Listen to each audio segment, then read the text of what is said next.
Hey girl, do you wish you could make your healthy habits stick, but life keeps getting in the way? Are you tired of diet culture telling you to shrink yourself when you'd rather just find true food freedom, move your body for joy, and feel and look good in your favorite leggings?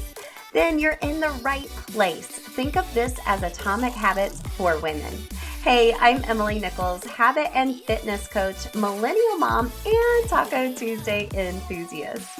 I'm here to tell you there is an easier way than what we've been taught about health and our habits. How do I know? Because I've gone from former chronic dieter to habit hacker through the power of the system that I'm now going to teach you so you can finally stop dieting and just train for life via your habits. Remember, it's not your fault your healthy habits haven't stuck. We just have to do them differently. Are you ready to habit hack your health? Then let's do this. Hey gang, welcome back to Habit Hack Your Health and specifically Habit Hack Thursday.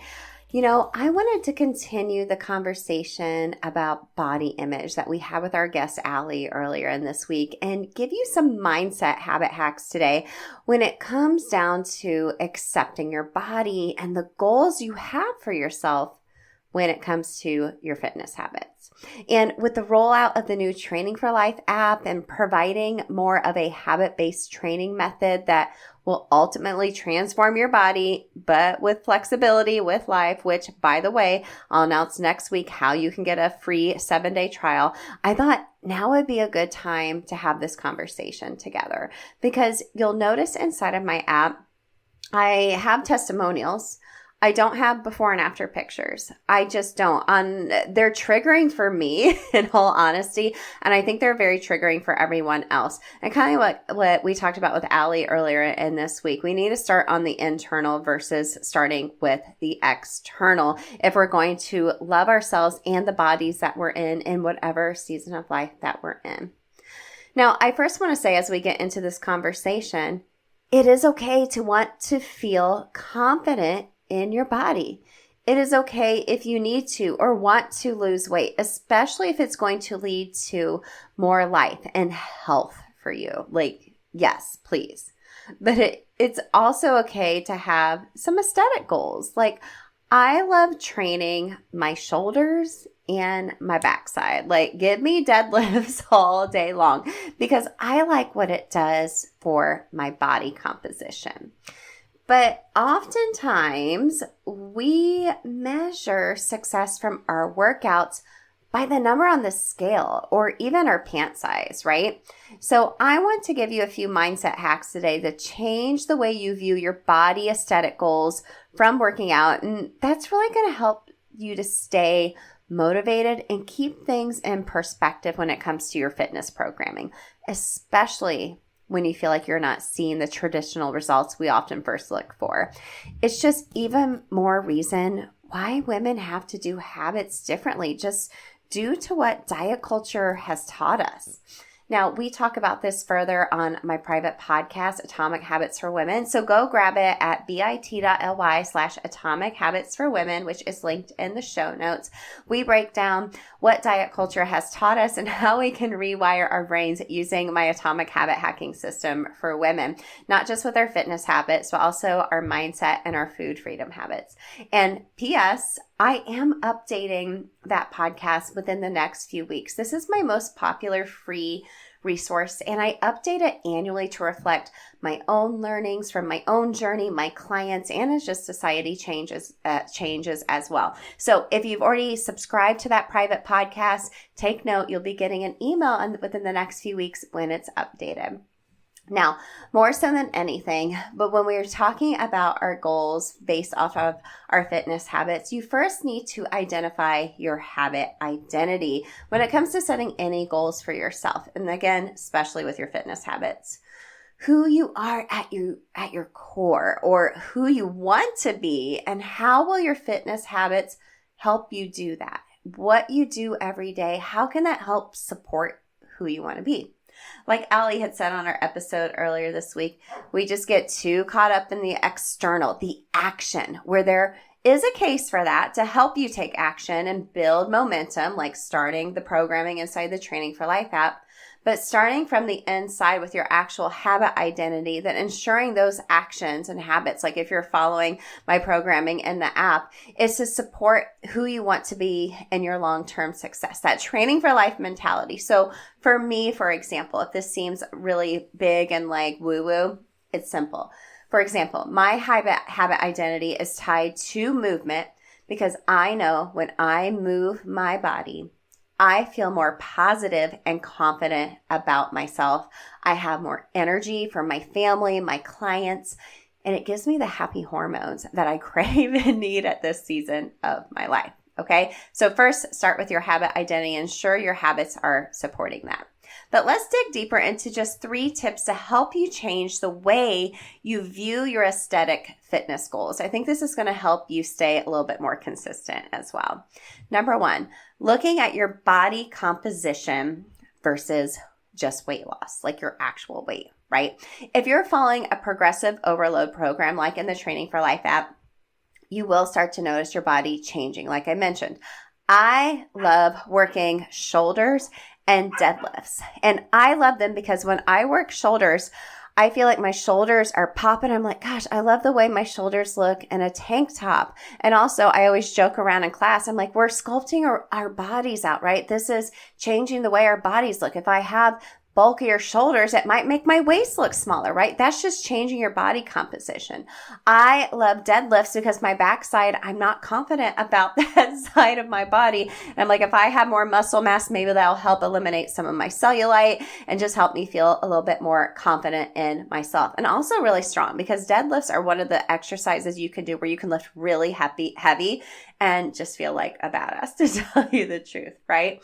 So I always warn folks when they start following a program like this, it's easy to get frustrated because you will want to step on the scale. Anytime we start any type of new program, we're in it for a couple of weeks. We're like, oh my gosh, I feel so great. I'm staying so consistent. I'm feeling confident. I'm going to step on the scale and wah, the weight went up. Now, girl, you did not gain fat.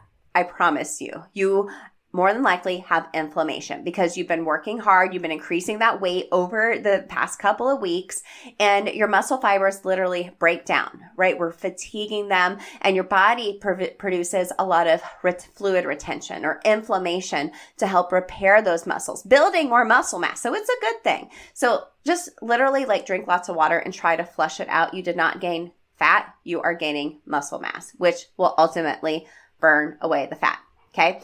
So focusing on that body composition versus your weight, how your muscles are growing, your pants are looser. This will help you to continue to show up.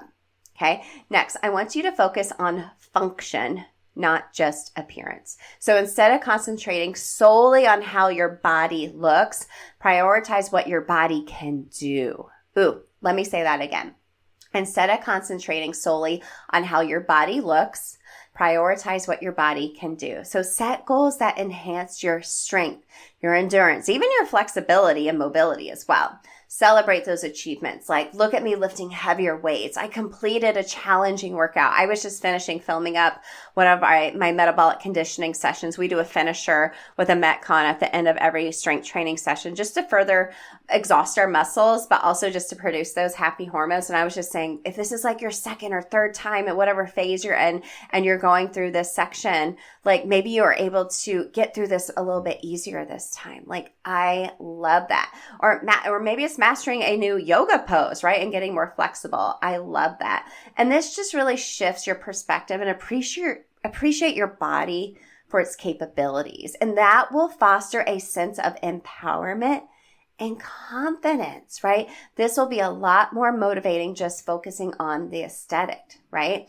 You are building not just muscle, but you're ultimately building mental toughness. This is why I say this in classes and why I named my app the Training for Life app is because when you lift heavier, you go longer in a workout, you run faster, walk longer, that builds mental toughness. And life is hard. You can prove to yourself that you can do hard things in a workout, and that builds resilience and toughness for life, because life is much harder than a workout, although it doesn't feel like that sometimes in the midst of a hard workout. And then lastly, I want you to think about setting non-aesthetic goals. Set a goal to run or walk a 5K, complete X number of workouts a week. Try a workout class like you've always wanted to try Pilates or yoga or spin. Go do something fun outside of following your program, of course. This focus is really going to shift your attention away from looks and towards more so like personal growth and achievement, and making your fitness journey just so much more rewarding and fun.